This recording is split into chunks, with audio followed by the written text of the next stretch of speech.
मरने के बाद भैया बहुत सुख और शांति है। मरने से पहले मतलब जिंदा रहते बहुत दुख है। तो मरने के बाद किसी को पता ही नहीं क्या होना है। मरने के बाद किसी को पता ही नहीं क्या होना है। मरने के बाद कोई डाटा नहीं है भाई।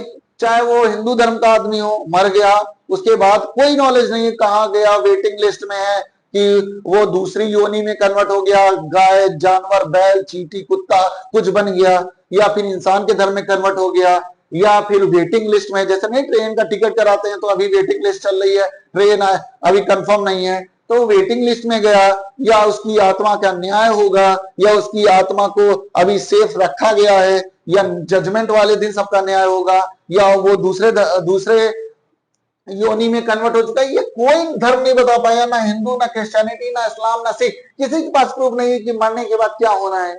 मरने के बाद क्या होना है कोई नहीं बता पाया। तो जब मरने के बाद क्या होना है ये किसी को पता ही नहीं, तो फिर कैसे हम लोग डिसाइड करेंगे कि हमारे आत्मा का क्या होने वाला है। तो भैया देखो, एक ही तरीका है। तरीका क्या है? इनकी थ्योरी अलग है हिंदू धर्म की। हिंदू धर्म की थ्योरी क्या है?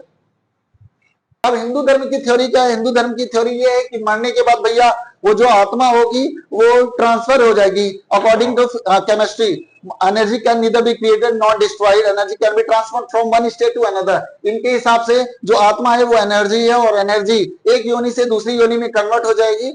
और हम लोग बोलते हैं कि 7 जन्म लगते हैं लगभग एक योनि से दूसरी योनि में कन्वर्ट होने के लिए। मतलब इंसान का जन्म पाना बहुत मुश्किल होता है अकॉर्डिंग टू हिंदू धर्म। क्रिश्चियनिटी के हिसाब से क्या है? क्रिश्चियनिटी के हिसाब से ये है कि आत्मा, जैसे हम है, मैं मर जाऊंगा, उसकी मेरी जो आत्मा है वो वेटिंग लिस्ट जाएगी। वेटिंग लिस्ट मतलब होता है वहां पर, वेटिंग लिस्ट मतलब होता है जब तक धरती खत्म नहीं हो जाएगी या सारे इंसान मर नहीं जाएंगे तब तक, या फिर जीसस क्राइस्ट में आगमन नहीं हो जाएगा तब तक आत्मा वेटिंग लिस्ट में रहेगी। और जब वेटिंग लिस्ट, और जैसे जीसस क्राइस्ट आएंगे सभी आत्माएं जिंदा हो जाएंगी और उनका न्याय होगा। अगर आपने according to Jesus life spend की है तो फिर आपको स्वर्ग मिलेगा, नहीं तो नरक के लिए दरवाजा खुला है। ये क्रिश्चियनिटी का है। ऐसे ही सेम इस्लाम का भी है, और सिख का मेरे को ज्यादा नॉलेज नहीं है इनके बारे में। तो ये सब इनका कॉन्सेप्ट है। तो आत्मा के बारे में कोई नहीं बता पाया आत्मा का क्या रोल होगा, है ना। तो हिंदू, क्रिश्चियनिटी, इस्लाम, सिख अभी कोई कंफर्म नहीं है कौन सा थ्योरी भैया सही है। ऐसे थ्योरी बहुत लोगों ने दी है। जे थॉमसन ने भी बोला था एटम का मॉडल क्या है, वाटरमेलन मॉडल है, इलेक्ट्रॉन्स आइसक्रीम पुडिंग जैसे रहते हैं, ऐसे करके भैया थ्योरी गलत हो गई उनकी। फिर इसके बाद आ गए रदरफोर्ड, फिर नील्स बोर आ गए, लास्ट में नील्स बोर की थ्योरी सही हो जाती है। तो ये तो केमिस्ट्री है, ये तो समझ आ जाता है कि किसकी थ्योरी सही है। अब इधर कौन बताएगा किसकी थ्योरी सही है? एक काम हो सकता है, अगर कोनो आत्मा आके अवतार लेके बोले कि भैया ये सही है, ये देखो प्रूफ,